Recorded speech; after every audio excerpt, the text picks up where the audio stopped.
এর ধারা কোরআনে কারীমের শিক্ষার গুরুত্ব বুঝাইতেছেন যে কোরআনে কারীমের শিক্ষা বহু গুরুত্বপূর্ণ।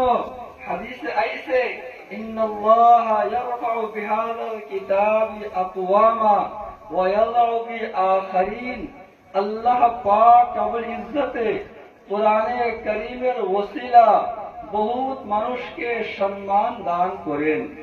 যে মানুষে কোরআন শুদ্ধ করিয়া পড়ে, কোরআনের তিলাওয়াত করে, কোরআন হিসাবে জীবন যাপন করে, কোরআন পড়নে ওয়ালা হুফাজে কেরাম উলামায়ে কেরামকে সম্মান করে, আল্লাহ পাক রব্বুল ইজ্জতে ওই ব্যক্তিকে সম্মান দান করে, ইজ্জত দান করে, উচ্চ স্থান দান করে।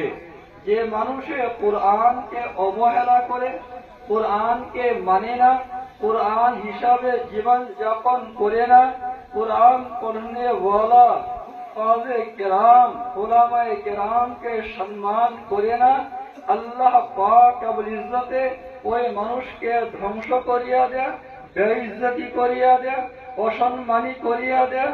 এই দুনিয়ার ভিতরে সর্বশ্রেষ্ঠ মানুষ যদি কেউ আছে তবে কোরআন পড়নেওয়ালা আছে, কোরআন পড়ানেওয়ালা আছে।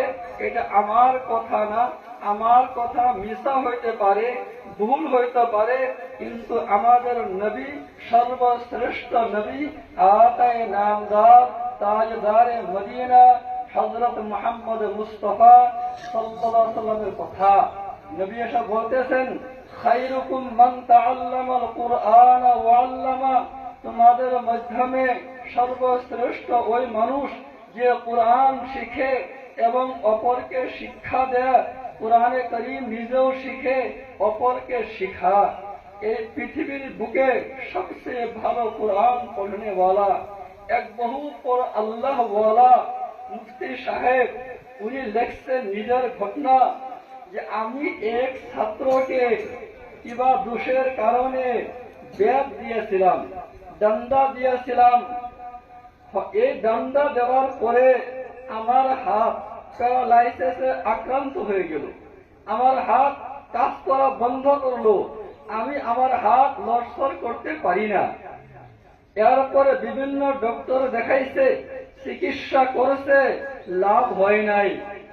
শেষ মুহূর্তে ওনার অন্তরে আইছে যে বোধহয় আমি ছাত্রকে মারিয়াছিলাম, বেদ দিয়েছিলাম, হয়তো বেদ দেওয়ার ভিতরে বেশি বেদ দিয়ে দিছি, তার দোষ থেকে শাস্তি বেশি হয়ে গেছে, বোধহয় এই কারণে আমার এই শাস্তি হয়েছে। এই কথা ভাবিয়া উনি মাদ্রাসায় গিয়ে ওই ছাত্রকে ডাকছে, ডাকিয়া বলল, বাবা একটা কথা, আমার হাতে পাল্লা নাই, কে কোন দোষ করব, দোষ অনুযায়ী আমি শাস্তি দিব, এই হিসাব আমার কাছে কোনো পাল্লা নাই। তুমি দোষ করিয়াছিলা, আমি তোমাকে মারিয়াছিলাম, হয়তো পারে তোমার দোষ থেকে আমার শাস্তি দেওয়াটা বেশি হয়ে গেছে, যার কারণে আমার হাতটা অচল হয়ে গেছে, তুমি আমাকে ক্ষমা করিয়া দেব। ছাত্র বলল, হুজুর আপনি আমার ভালোর জন্য মারছেন, এখানে বেশি শাস্তির কি কথা আছে? হুজুরে বলল, তুমি বলো যে আমি আপনাকে ক্ষমা করিয়া দিলাম। এই ছাত্র এই কথা শুনিয়া অন্তর দিয়া বলল, হুজুর আপনার ভুল হয় নাই, এরপরও আপনি বলতেছেন আমি আপনাকে ক্ষমা করিয়া দিলাম। এই কথা বলার সঙ্গে সঙ্গে ওনার হাতটা ঠিক হয়ে গেল। এই ছাত্র পুরো দুনিয়ার ভিতরে সবচেয়ে দামি ছাত্র, কোরআন পড়নে ওয়ালা। কি বলবো, সবাই জানি জালালিয়া মাদ্রাসা আসামের বিখ্যাত মাদ্রাসা। ওই মাদ্রাসার এক সম্পাদক ছিলেন আলহাজ শেখ মুফাসসির আলী সাহেব, বহুতে নাম শুনতে বোধহয়। উনি একবার মাদ্রাসা থেকে ঘরে গেছে, ঠান্ডার সিজন, রাত বহুত ঠান্ডা। উনি ঘরে গিয়ে মনে করলেন আমি আরামে আছি, আমার মাদ্রাসা, নবীর মাদ্রাসার ছাত্র, নবীর মেহমান, জানি না কোন অবস্থায় আছে। বহু ছাত্র গরিব থাকে, কম্বল আছে কিনা, খেতা আছে কিনা অল্প খবর নেই। এই কথা ভাবিয়া রাত্রে ঘর থেকে মাদ্রাসায় গেছেন, যাওয়ার পরে খবর নিছেন কিছু ছাত্র গরিব ছিল, ওনাদের কম্বল ছিল না। ইনি সঙ্গে সঙ্গে টাউনে গেছে, কম্বল কিনিয়া ছাত্র দিগকে দিছে। রাত্রে ঘরে গিয়া ঘুমাইছে, স্বপ্নে দেখলেন আল্লাহর নবী সাল্লাল্লাহু আলাইহি সাল্লাম পদার্পণ করেছেন। এই ছাত্র এর সে ভালো, কোরআন পড়নে ওয়ালার থেকে ভালো, পড়ানে ওয়ালার থেকে ভালো এই পৃথিবীর আর কেউ হইতে পারে না। ছাত্র খিদমত করছে, আল্লাহর নবীর দিদার হয়ে গেছে। আর মুরব্বিয়ানে কেরাম, আমার উদ্দেশ্য হলো যে আজ আমাদের মানুষে সবার এক চেষ্টা, ছেলে মেয়ে ডক্টর হইতে লাগে, ইঞ্জিনিয়ার হইতে লাগে, মার পেট থেকে জন্ম হওয়ার সঙ্গে সঙ্গে স্কুলে দেওয়া লাগে, ইংলিশ মিডিয়ামে দেওয়া লাগে। আমি নিষেধ করি না, ইসলামে বাধা দেয় না, আমারও দিল ইচ্ছা, আমিও চাই আমাদের ছেলে মেয়ে, যুবক যুবতী ভালো ডক্টর হইতে লাগে, ইঞ্জিনিয়ার হইতে লাগে, ম্যাজিস্ট্রেট হইতে লাগে, আইএস আইপিএস হইতে লাগে, ভালো এসপি ডিসি হইতে লাগে, ভালো মন্ত্রী হইতে লাগে। কিন্তু এর সঙ্গে আমাদের ছেলে মেয়ে কোরআন পড়বে বলা হইতে লাগে।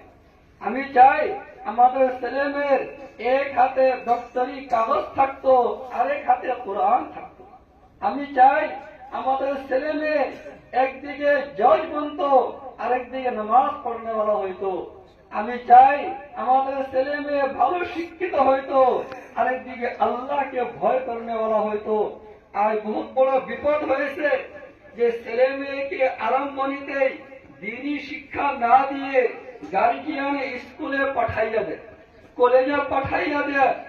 এই ছেলে বড় হওয়ার পরে ডক্টর ইঞ্জিনিয়ার হওয়ার আশায় বিভিন্ন শহরে টাউনে হোস্টেলে থাকে, আল্লাহকে চিনে না যে আল্লাহ পাকে সৃষ্টি করছে, আল্লাহ নবীকে চিনে না, কোরআন বুঝে না, হাদিস বুঝে না, যার কারণে গায়ের মুসলিম ছেলে মেয়েদের সঙ্গে সম্পর্ক স্থাপন করে নিজের দিনটা বাদ দেয়, ইসলাম বাদ দেয়, মা বাপকে ছাড়ে গায়ের মুসলিমের সঙ্গে চলিয়া যায়।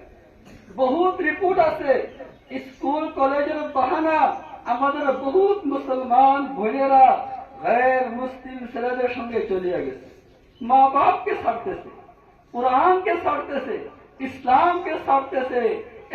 একমাত্র কারণ যে আমরা ছেলে মেয়েকে দিনী শিক্ষা দিছি না, আল্লাহর পরিচয় দিছি না, আল্লাহ নবীর পরিচয় দিছি না। আমি এক কথা বলি যে এই যে দুনিয়ার ডিগ্রি আছে, পদ আছে, এই সমস্ত ডিগ্রি, এই সমস্ত পদ মৌত পর্যন্ত, চোখ বন্ধ হওয়ার পরে কোন এসপি ডিসি ডক্টর ইঞ্জিনিয়ারিং পদে কোন উপকার করতে পারবো না। যদি উপকার করতে পারে তবে কোরআনে করতে পারবো, কবরের ভিতরেও কোরআনে উপকার করব, হাসরের ময়দানেও কোরআনে উপকার করব, জান্নাতে গেলেও কোরআনে সহায় করব। হাদিস আইছে